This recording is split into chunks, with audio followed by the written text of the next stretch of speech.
Mr. Doug Sager. I hope I pronounced that correctly, sir. Yes, sir, you did, and thank you very much for this opportunity. I, too, have some material that I'll be glad to give to you all. I reside at 133 Bel Air Drive. I'm pastor of the First Baptist Church of Concord, Tennessee, and following Dr. Matt Prince is like being a Hebrew soldier who rushes onto the battlefield after the last Philistine has been slain. I, too, have a copy of the Tennessee criminal laws annotated that I brought with me just in case someone had a question, that the behavior that we're talking about today is illegal in the state of Tennessee. And I find it very difficult. We could go on record encouraging that kind of behavior as a commission. I urge you to support this resolution for another matter. Today we're not talking about individuals, we're talking about behavior. I have cited for you in the material that I will give you a number of studies that have been done that point out that this is chosen behavior. Let me just quote from 3 or 4.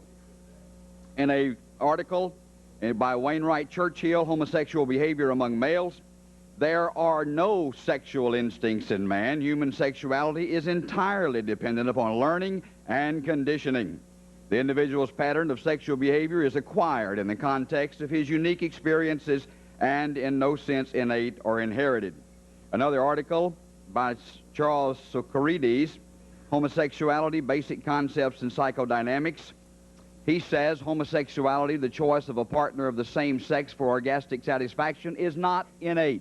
And I could go on, but I think you see the point. I have a number of others that I hope, and I certainly do encourage you, as someone has already said, to become informed. And I think when you are informed, as most of you already are, you will recognize that what we're talking about here is not any kind of discrimination against people. We're talking about the way people behave. And we're talking about legal and illegal. Let me just give you a quote as to what would happen if, in fact, the homosexual agenda is successful and the Civil Rights Law of '64 is amended. Here's what it would mean. Every business, every manufacturing plant, shop, service vendor will be put on notice that homosexuals must be hired regardless of the moral or religious convictions of the employer. If mom and pop think that sodomy is a sin and refuse to hire a homosexual to help out in their candy store, they can be fined and locked up in jail. If a heterosexual and homosexual apply for the same job, then a personnel director will have to hire the homosexual or run the risk of being in court for the rest of his life. Let me just say one other thing. It hasn't been mentioned here today, but we have an epidemic in our country called AIDS. AIDS is now the most significant health risk in America. We're spending more on AIDS research than on heart research or cancer research or any of the other research in America. May I remind you that AIDS is not the first name that was given to this disease. It was called GRID. Sir, you have 1 minute. All right, sir.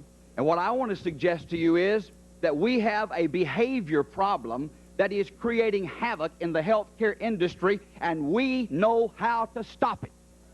If you stop the behavior, you stop the disease. It's that simple.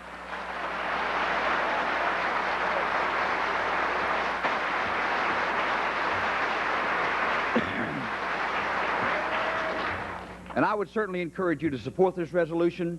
I know also, let me speak as Matt did, in support of the prayer in schools. God bless you for that, having the courage to bring this out.